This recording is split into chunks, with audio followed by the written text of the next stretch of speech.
going to a place or going to a company, a lab, an industry, in any kind of any kind of physical site of my target, and I physically manipulate them, and I take physical advantage of their behaviors to access their server rooms or their like financial archives or the HR department or anything like that. That could be.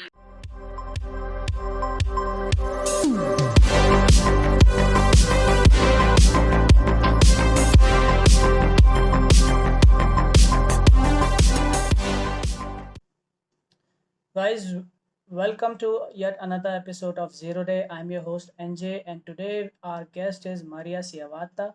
Marina Ciavatta. Marina is a social engineer, a cybersecurity enthusiast, and an infosec speaker. She holds expertise in social engineering and physical hacking, this physical penetration testing. So let's invite Marina in our today's episode and have a chat with her.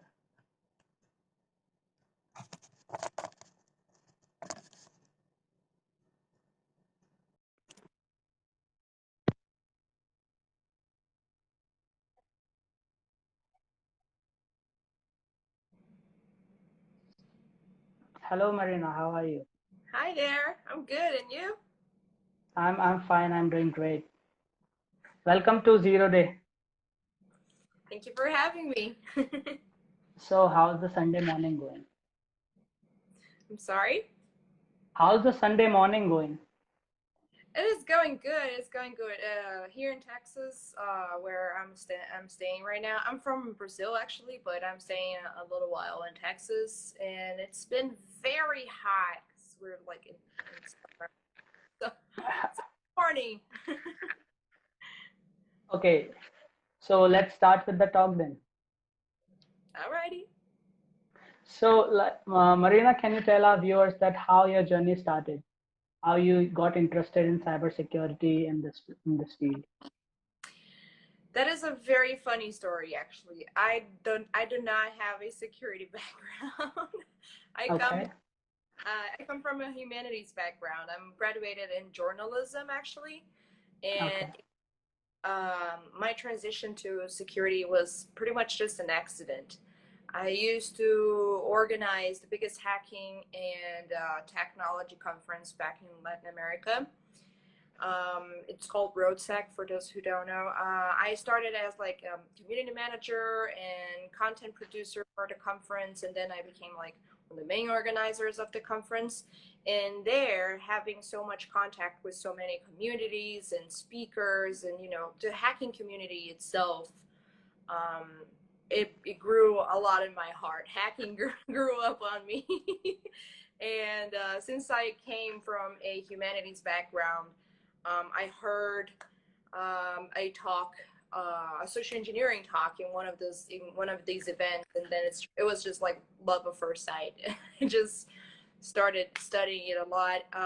One of my friends at the time, he worked on a awareness tool, and he had this client wanting to do physical pen testing.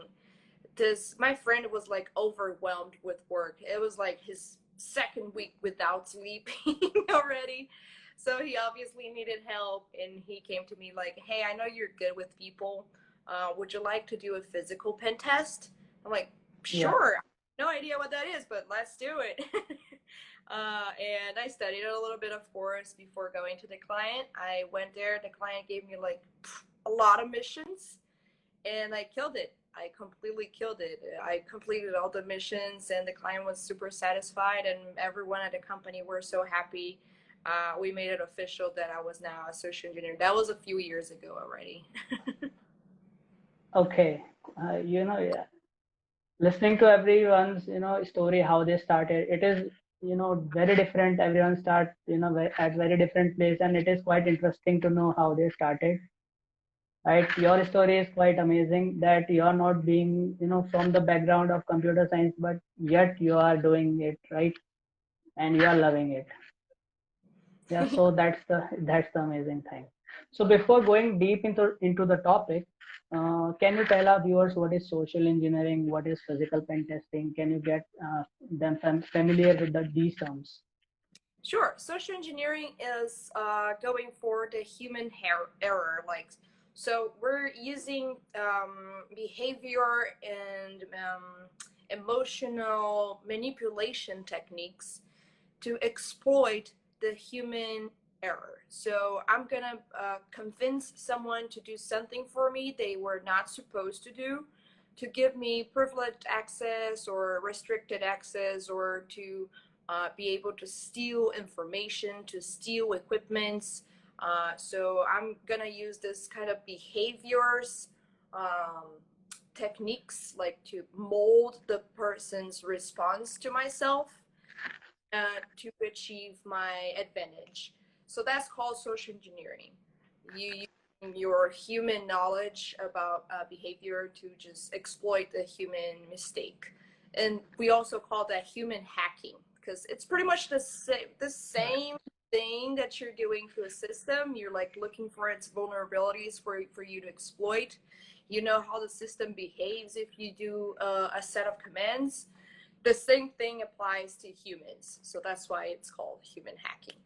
Uh, Physical pen tests are a part of social engineering. Social engineering is like very wide because since it attacks the human element in the security chain, pretty much every security chain has humans operating it, either testing the security, either managing the boards, either, there is always a human element there touching the systems. So if there is a human, there is a vulnerability for a social engineer. And physical pen tests go to test the vulnerability in person. So it's literally physical. I'm going to a place or going to a company, a lab, an industry, in any kind of, any kind of physical site of my target, and I physically manipulate them, and I take physical advantage of their behaviors to access their server rooms or their like financial archives or the HR department or anything like that that could be vitally confidential to the company. Of course, I do all of that being hired by the same company that I'm invading. So I do not do corporate espionage. This is a very controlled environment hired for the Right. company itself. A lot of people ask me that whenever I say like, oh yeah, I physical pen test a bunch of companies, and we're like, oh man, and how are you not in jail? Like, oh no, you misunderstood.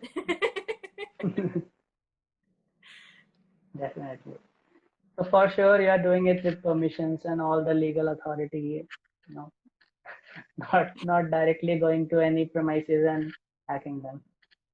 Yeah, no, Right. I have contracts. The client has contracts that allow me to do the stuff that I'm doing. So in an organization, what is the role of a social engineer? What they look for in a social engineer? Right? How they hire? I go for what's most important to the client there. I do a briefing meeting with the client where the client tells me what they think is most important for them. And then this is the case where the client gives me the mission. So the client says, well, we need to, I don't know, convince the board to invest in our security projects. But the board doesn't understand the importance of security. So we need you to break into our company and sit on the president's chair and record it and take pictures of it, and we're going to put that in our presentation to teach the importance of security to the board. And I do just that.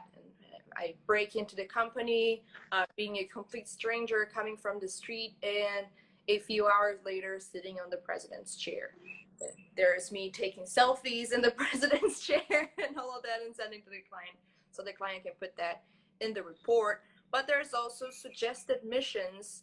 Me as a social engineer, I know what's really important to a company, which is personnel info. So anything on the HR archives is very valuable.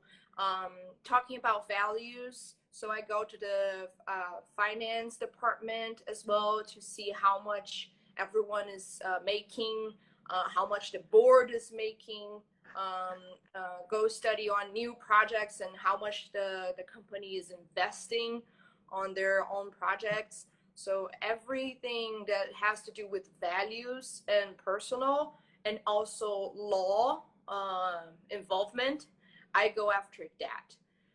Law involvement is like lawsuits that the company is going through, higher processes.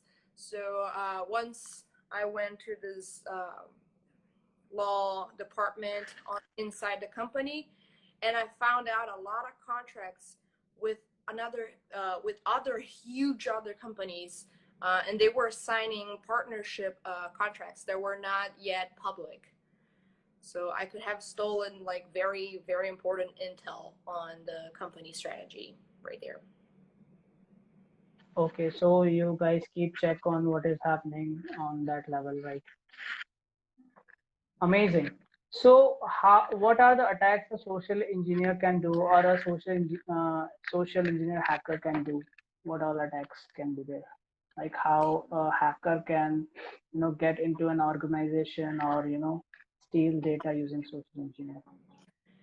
Everything depends a lot on the social engineer ability to study the target Yeah. and to improv as well. So it's like you can study as much as you want. You can do your OSINT, you can do your reconnaissance, you can stay a whole week sitting in the main lobby studying people going in and going out the company to learn how you should do it. And yet, Okay. as much as you do your homework, right there at the day of the invasion, you're gonna go through a lot of like unexpected stuff. Someone got sick, and the person is not where the person should be. Your main target is like late for work.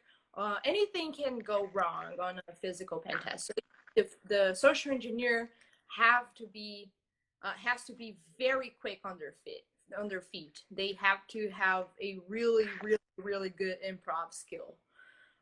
It's not like a set of tools that you use, because most of the time the tools are not gonna work fully. So you have like a lot of a wide set of invasion techniques, and Right. depends also on the company's maturity, security maturity. But usually a fake email to the reception will get you in because the people in the reception are not security wise. They didn't had any security training, and they do not check if the email domain that they received is valid. So if you just send a fake email to the reception like, hey, this person is allowed to get in the company today, and you get there and you talk about this fake email like, hey, you should have received an email from inside the company allowing me to get in, you're in. It's actually 99% of the times. So yeah, so it is like hacking the things which is obvious, where people don't usually look, Doing and it it is seems. pretty much, yeah, it's pretty much like doing a pen test. You would think companies have way better security than they actually have, and the most basic kind of attacks till this day still work. Yes, social engineer attacks are still the most dangerous attacks, you know right? So yeah, to become a social engineer, what is the learning path? What resources one can use to be a social engineer?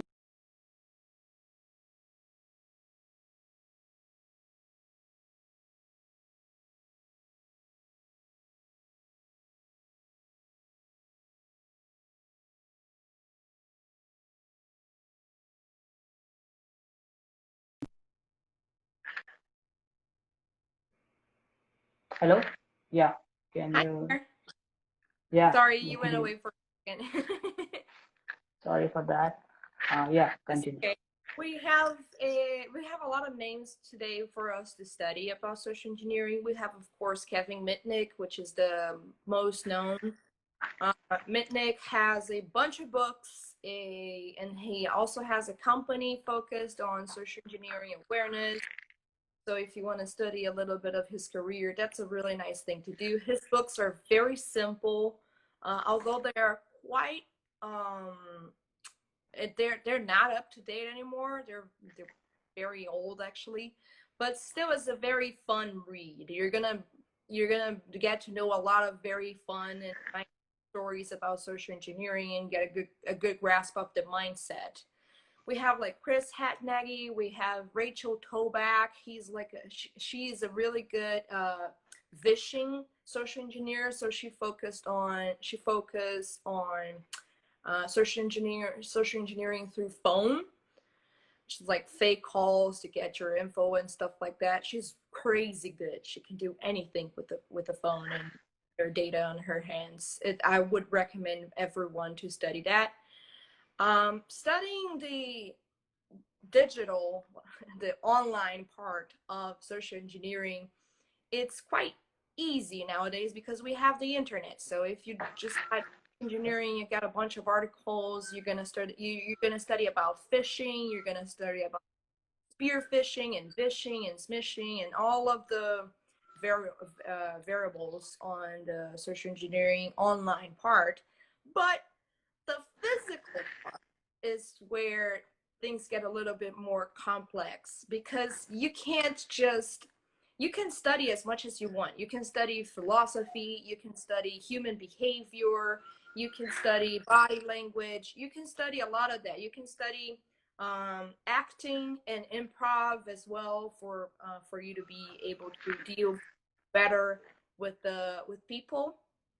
But when you're there, when it's the day of the invasion, you really have to have it in you. It has to be a natural skill, because if you don't have it, you're gonna get caught at some point. It's not just this, as I said, it's not a set of rules. Very, very, very dangerous, especially if you want to train that before actually doing an engagement, because different from CTFs and bug bounties and stuff like that, there is no safe lab for you to practice physical pen testing. Right, If right. you do and you get caught, you're gonna go to jail, because that is break and entering. So you really have to have like a good knack in you. Stay close to a red team. Red teams usually have assignments that include physical pen tests.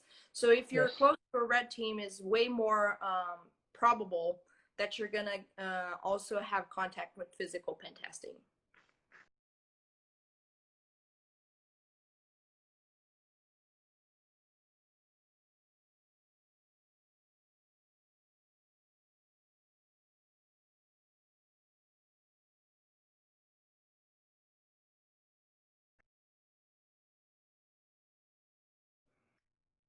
I That again.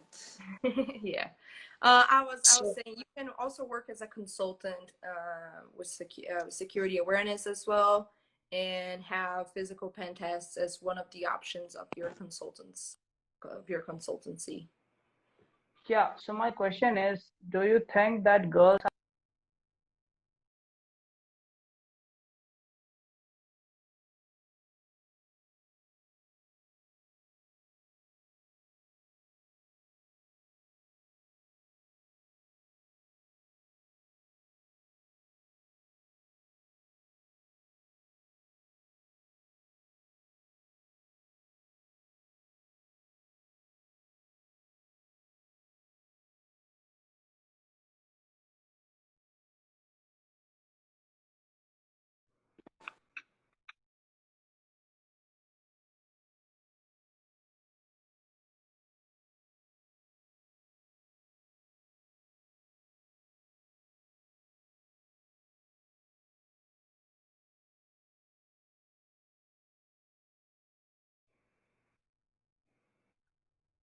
Hi, you're back.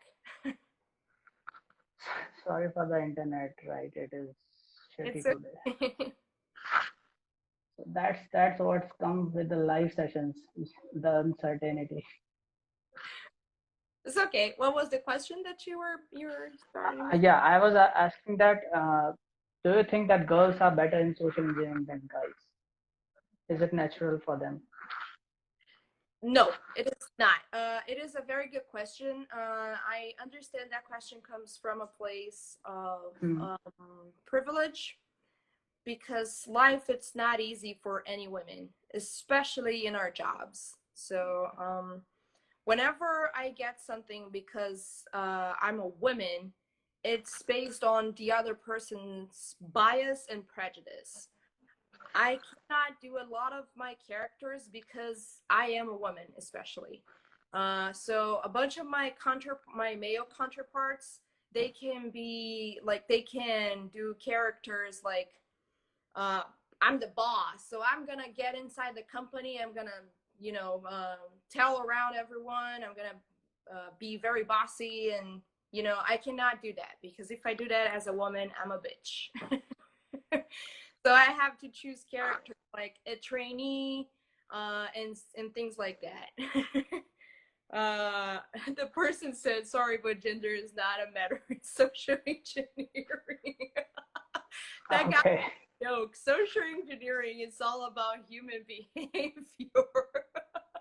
and human behavior uh, Right. is very intrinsically connected to our biases and our prejudice that we carry as a society. It's normal. Hmm. We reproduce what we learn and what we go through and outside of work. And we do the same thing inside our work. So saying it doesn't relate, it's just a fantasy. Don't believe that, not even for a second. That's quite a joke. But anyway, being a woman and doing social engineering is taking advantage of prejudice and biases. And I teach for people that help me, and most people think guys are the one that helps me the most, and it's not. It's girls, because as I'm being a trainee, they feel very empathetic and they want to help me because they've been there. They've gone through a lot and they also made mistakes and they also needed someone to lend a hand. So if I'm a woman doing social engineering, I can like almost every time get some girls help. The guys just is like it's just they want to be a hero for someone that day, and they choose the little girl that looks very innocent to give all their info and access and admin login into the machines. It's just a very big mess. If people were not so biased, or it's okay to be biased because we live in a very biased society. It's normal. We're not aliens. We have to live through, but you can do that and still act within the security requirements of your company. So you can still be very gentle and you can still be very kind and you can still help people around without compromising the security of your company. It's very simple, or your own security. We have this idea that helping someone means to put yourself in danger, and that is not true. That is completely not true. Do not make yourself a vulnerability just because you want to help someone. You can do that without breaking your own point of security. Very rightly said. Thank you for educating us on that topic. Okay, so we hear a term a lot, that is open source intelligence.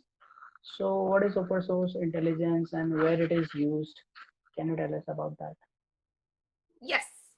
Open source intelligence is also called as OSINT, and a lot of us use it for a lot of stuff, actually, not just physical pen testing. So Right. OSINT is about researching public information that is already out there, Okay. either on social media, on papers, or on government, anything like that. So it's public to access. You don't have to hack into anything to gather the intelligence that you need. For example, when I go into the companies, all I have to do for me to have a fake badge is just type the name of the company on Instagram or Facebook, like for example, or their address, because there's Right. going to be a lot of check-ins from their employees with pictures of their badges there, like right there, public access. I can just copy that and put it on my own neck to go inside the company. Very simple. Also for social engineer, for OSINT on, for using OSINT on phishing and vishing and stuff like that, social engineers go to the person's social media page, and they get where they live, where their children go to school, what donations they are doing for what what organizations, or the college that they went to. That is all used for building a good and targeted attack. So I'm going to use your college information to call you, tell you that I'm from the organization of the new prom bowl, and I'm collecting money to help the new kids to graduate, because, you know, the pandemic is bringing everyone down. No one has the money anymore. A lot of those parents lost their jobs, so they can't pay for the children's prom. And there you go. The person already went to the college. They have the special binding to the name of the And yeah, college. here you're playing with the emotions, human Exactly. emotions. Right. So I just used OSINT to collect a bunch of intel about them, about their lives, about what they're like, what they don't like, where they went, their schedule, and I'm gonna use that to build an attack to steal their information or put them at risk or in danger as I please. Okay, so what all resource you look at when you are gathering the information about the target? So what all places you look at?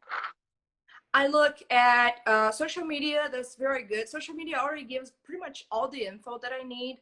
If the person is has a little bit less of a online footprint, then I can use tools like Spokeo, for example. Spokeo gives me their phone number, their address, all of the info that's already available online. There are a lot of like tools. It depends on each country. For example, Spokeo works fine here in America, but when I go back to Brazil, their database is not up to date with Different. the, so I have to go through other ways. On Brazil, for example, our jurisdiction system have almost everyone's data, at least basic info, online on their law enforcement website. So it's very easy to just search for anyone if you have their full name or their bank account or their documents, which is quite easy if you go to their social media. Just do a quick phone call, get their full name, get their document, and just go to the government tool and just have everything about them right there. People are asking what tool is. It's just Brazil. It's like it's a secure as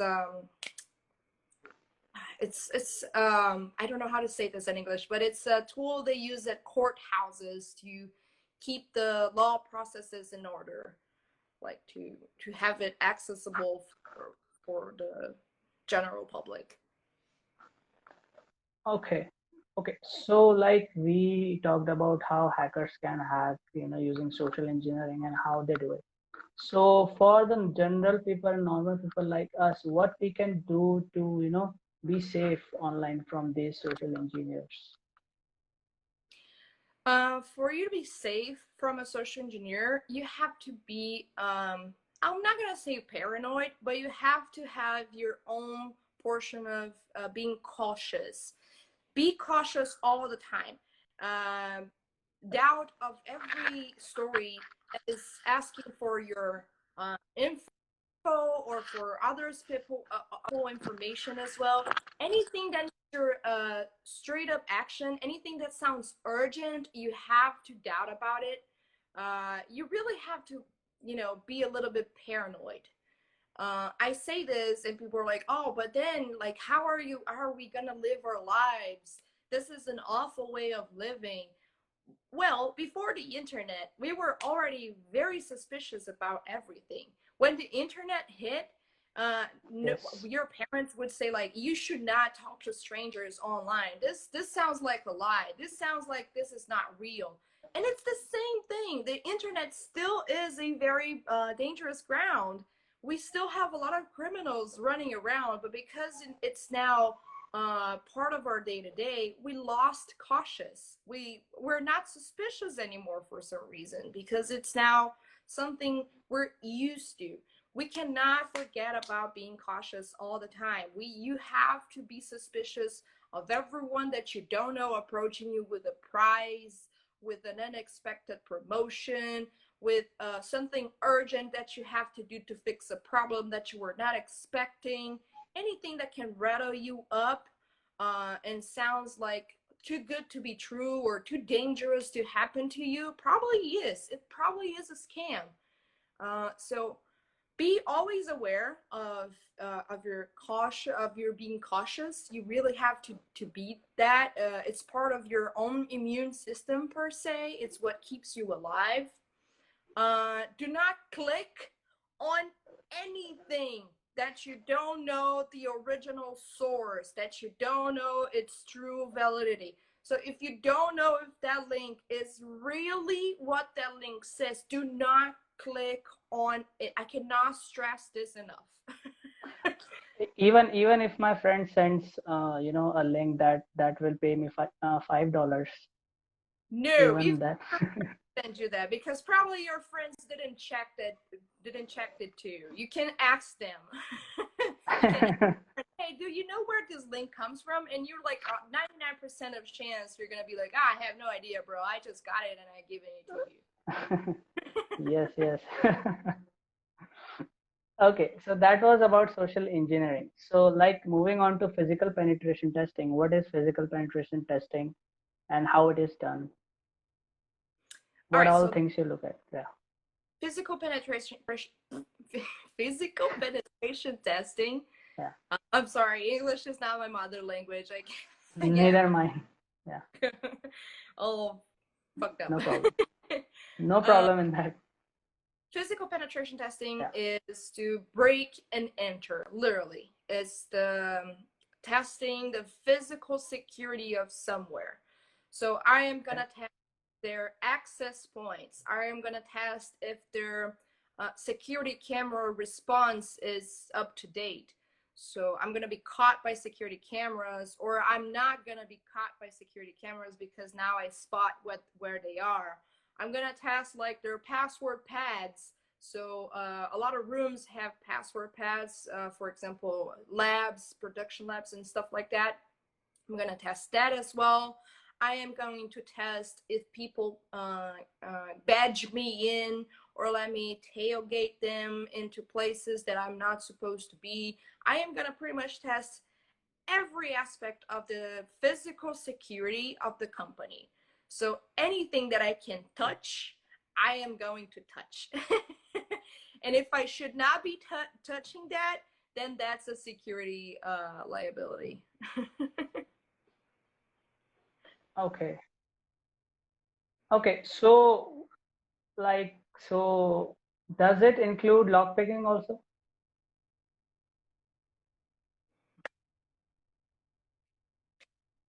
Okay. Yes, it does. It does include lockpicking for my. Uh-oh. Am I still free? Uh, you okay?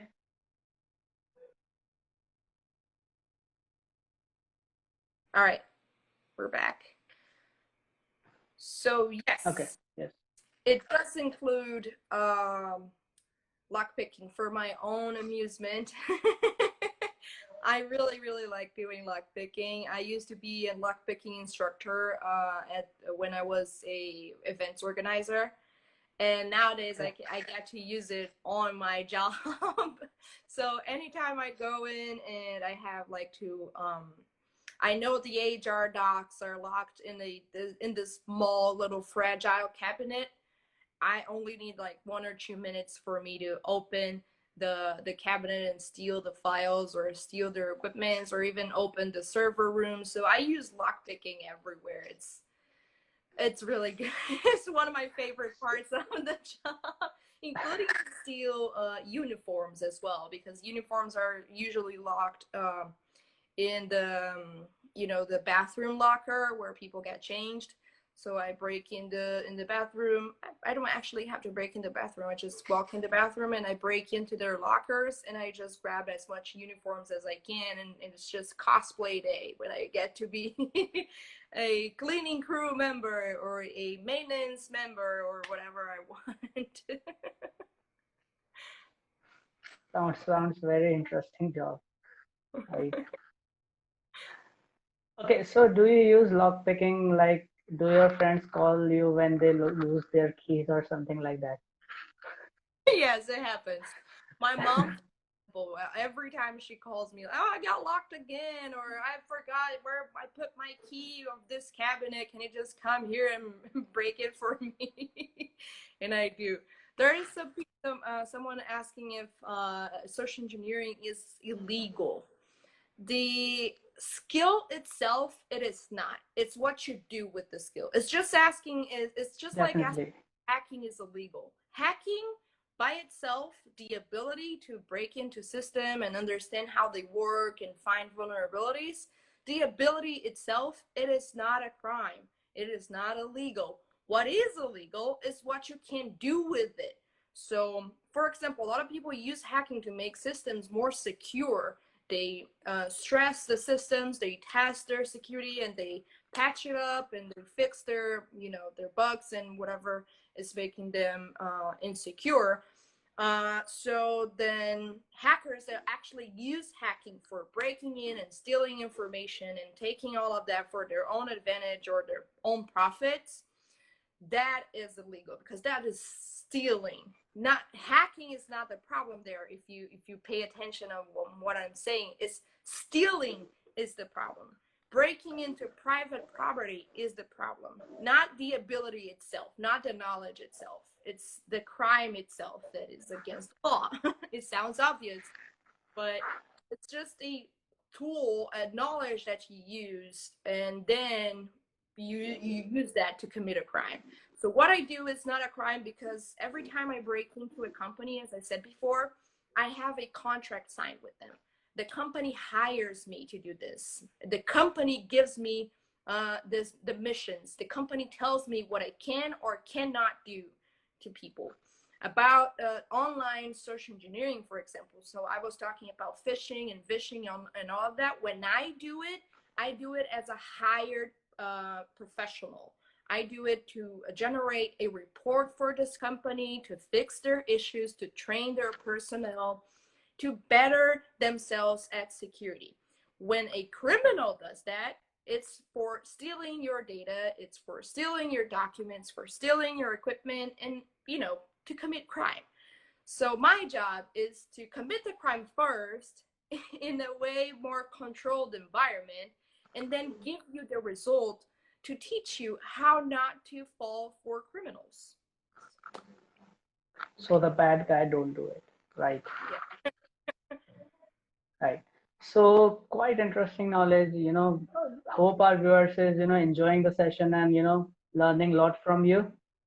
Okay, so let's move on to some other topic that I really want to talk about is girls in cybersecurity, women, the role of women in cybersecurity. Okay, so as we see, the participation of women is in comparison to men is less, but what can we do to increase their interest, increase their numbers, breaking the stereotypes? So while growing up, while beginning in this field, what stereotypes did you face in this field? Yeah, this is a very complex subject. I'm really thankful for you to bringing it up. If more people even brought the subject up, it would already be so much more help than just denying it. For example, we had a comment here in the section that said gender is not an issue for social engineering. Please do not deny that gender is ever an issue on anything, because it is. We know, we live in this society. We watch the news, we're not living in a cave. We cannot just separate our social problems for everything we do just because it's convenient or it's not part of our reality.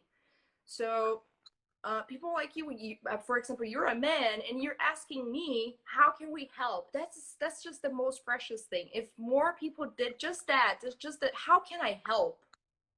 That's it. That would solve Right. so many issues, because then it creates a conversation. It can depend on the area or field that you're into. So for technology, for example, now we have a lot of incentive programs for girls in STEM, and that's amazing. If you grab them while they're young, and if you teach them while they're young, then they're going to learn that they can do it from the very beginning. Because the problem with my generation, or the generations before me, is that we heard a lot that we could not do it.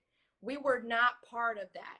We were, that's what now you're, that's what now, that's we're not our place to be, and we were not capable to do it. And that's changing now. You listen to that less and less, and people are going straight for young girls to teach them how to be a scientist, how to be a hacker, how to be a programmer from their very young age. So they grew up listening to support, having support everywhere on everything they do. That's very important.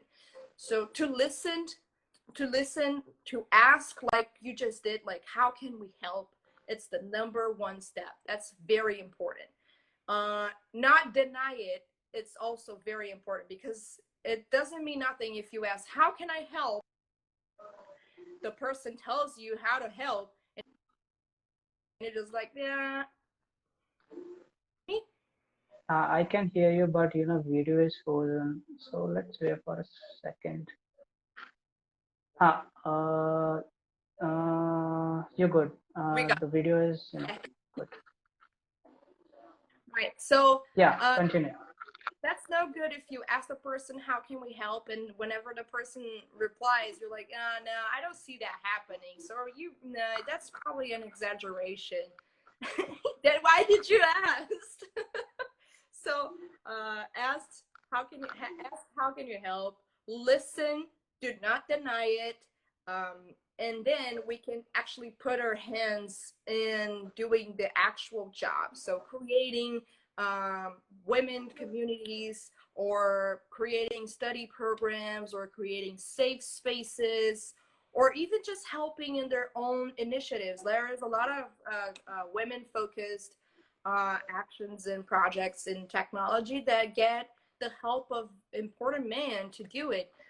There was this movement lately that was like, I'm going to present females that I know that work in this area. And that's super important, because you're using your position of privilege and power, and your place as a respected man, to give space to someone that may not have the same visibility, because they were, stigmatized and got a lot of bad rough patches their way, because they're like a minority, either women or not white. Anyone that's not white had this problem. So it's nice, to actually work together. And thank you a lot for doing that question. I hope everyone in the chat can also do the same thing. Yes, for sure. It's my responsibility, because I think that empowering the woman and educating the woman is actually empowering the society and the nation.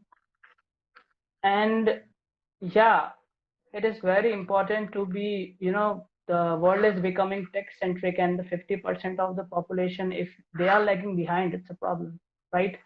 Yeah. So it is very important for girls to be, get their interest in this field, I personally think. And yeah, thank you for educating us on that. Thank you. Okay, so what do you think that girls can bring different, in the information security world? How they can contribute differently? I think they can contribute the same way that men do, pretty much. So instead of having just half of the population being on power and having their opinion, which brings everyone else down. So not just women, any kind of minority. You don't have representation of anyone else except white straight men. And that just deteriorates the market itself because you're excluding a huge chunk of money, not just human rights, not just because it makes our lives miserable, but talking about like market wise, you're burning up money that you could be receiving from people working and making even better projects. So today we have a lot of huge, amazing projects that white, straight men has led. For example, Microsoft or Apple or even SpaceX. Those are all white male. You can imagine how much more incredible projects, so important for our history and for our technological development, if we had everyone playing that same fair game, like you and me and pretty much anyone that wants a stake of this race could get it. So that's not just what we can do different for women. It's what we can do different as a human race, actually, because we're doing everything wrong. Women are suffering. Black people are suffering. Gay people are suffering. Muslims are suffering. Everyone is just being stomped by this idea that the tech field is about being white and powerful. And it is not. We are just as important. We do so much more great content than you can imagine. Okay, so I see that girls are, quite doing very well on Instagram, social, influencer thing on tech. The girl community is, doing quite good, and they are, very upfront and participating on each other's and hyping each other a lot. I see that girls are doing it. And who are like who are the top three women influencer, or you can say infosec expert, which inspires you on this platform? Oh, right. Oh, on Instagram. Yeah, on any platform. Okay, because I was gonna say the girls and women that I really admire, they're not so much on the Instagram because they are still very afraid of putting themselves out there and exposing themselves. But I do love Rachel Toback is the social engineer that I've talked about here earlier. She is a really huge role model for me. Not only she's very good technically, she's also an awesome social engineer, and she's a super great human being all around. So I really, really like April Wright as well. She's really dope. She's also a social engineer. And I have this friend. She's not super famous, but she for me is one of my great inspirations. Her name is Summer Lee, and she's from Hawaii, and she's also a social engineer, but she's such a badass hacker as well.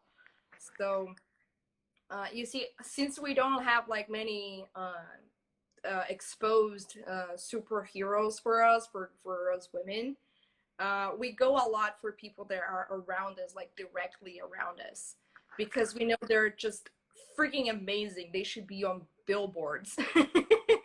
But it's okay. I think in the hacking community, we know a lot of hackers that should be like super famous, and maybe just the person doesn't want to be super famous, or they're pretty much probably part of minority, because that's what the most part of hackers are. And therefore, yeah, they don't get the acknowledgement. But still, those are like my top three. I would really, really, really recommend Rachel. Like, please stop everything that you guys doing. I'm gonna even write her name here in the chat. It is really good. Watch her videos. You guys are gonna love it. Yes, Rachel Toback. She is quite active on Twitter, and you can learn a lot from her and her DEF CON talks, all those things. You can find her on YouTube as well. She has done a lot of practical implementations of hacking and social engineering, right? Yes, she's awesome. She goes every time she's like on a new government department, just giving them talks and teaching them about stuff. And I'm like, girl, that's so amazing. I wish I could do that. Yeah. Yes. She is definitely an inspiration for all of us. And yeah, do you follow Coding Blonde? Do I follow who? Coding Blonde. Don't know. No. Okay, she's an ex-Googler, and she's quite big on Instagram. Like she has 60K followers or something. She is my Ooh, mentor. I admire her a lot, and she helps me with few things in social media and in general career stuff. So yeah, that's awesome. you guys can also follow Coding Blonde. She's doing great job, and she is doing great job in uh, making people aware about women in tech. She has a personal project on it, right? So if you are interested in that, you can check it out, definitely. Okay. Amazing. Thank you. Yeah. So what is your pastime? When you are offline, when you're not hacking, what do you like to do? All right. I'm a very deep nerd and geek, so video games and RPG are my passion. So whenever I'm not online, I'm playing video games or I'm like dealing with RPGs. Nowadays, I'm teaching my niece and nephew how to play an RPG table. Okay. That's what I So do. I mean, I also really like comics. comics. Yeah, I'm a comic book nerd. Yes, we all like video games. So what video games you like? I'm a Nintendo person. I know I'm gonna be judged. I have like pretty much all the consoles you can imagine. I have like PS4, Xbox. I have a lot of Nintendo consoles. A lot of them, really. Uh, my favorite game recently was the new Legend of Zelda, the Breath of the Wild. That for me was just mesmerizing. It was my pretty much my favorite one from ever. I also really like Pokemon. I know it's a childish game, but I really really like it. Um, I also love Uncharted and Left 4 Dead and The Last of Us. I kind of like I have a mix of preferences, but I'm a Nintendo girl. I'm all the way Nintendo, so. Okay, that was good. So like we are at the end of this session. So before going, any advice that you want to give to the young hackers or young girls that are interested in InfoSec? What will be your advice, the words of encouragement to them? I have two big advices actually. Um, if you have any questions, if you have any doubts, if you don't know how to start, you know, for learning tool right at the tip of your fingers. You have the internet. A lot of us are like overwhelmed with information. Do not be overwhelmed. Do not feel yourself overwhelmed. Have a focus of your study and go for it. Most of us learn like that. Like I didn't learn social engineering like from day to night. I actually studied it. I Googled a lot about it. I went after the people that I like on social media. I saw what they were talking about and I researched about that. I see a lot of people like every time there is a live, like, how do I start? What do I do? Doing this kind of questions. It's nice to have, feedback from people that are already working with it, but you can also do by yourself, which it's a very good exercise for your learning process because you do have to have a learning process. If you don't have a learning process, you're not gonna get anywhere. Believe me, you really have to learn how to research and do your own homework. And the second advice that I have is do not give up. Do not give up. Don't listen to what people say that you cannot do. If you love what you're doing, if you're like studying anything and you find that really extraordinary, you're fascinated by it, do not give up on it. Anyway, like do not let anyone tell you you cannot do it. Fuck him. A lot of people have done it. A lot of people have done it. It's not you that's not gonna be capable of. It's not because of some dumbass that tells you you cannot do it. Do not believe that, not even for a second. You can and you will. Um, and get yourself around, be part of a community, go learn with people that already know about it, go, talk to people, make your own channel. People ask like, oh, how can I be hired? How can I be seen? Make your own thing. Have your own GitHub, be part of a lot of projects around, get to know a community that where you live on. Put yourself out there, be part of a community. Do not give up. Thank you. On that positive note, I would like to thank you that you came here, shared the information, educated us, broke the stereotype about women in tech and encouraged the young hackers and hacker girls. They will definitely look up to you and what you are doing. Thank you. Yeah, we wish you do well in your career and, keep inspiring us through your social media and talks like this. Thank you for your time. You came here and made our day. Even one or two people get inspired from it. That will, make the purpose of this podcast a success. Thank you. Thank you, Marina. Bye, Always. everyone. Thank you for seeing. Okay, so bye, Marina. See you next time. Thank you.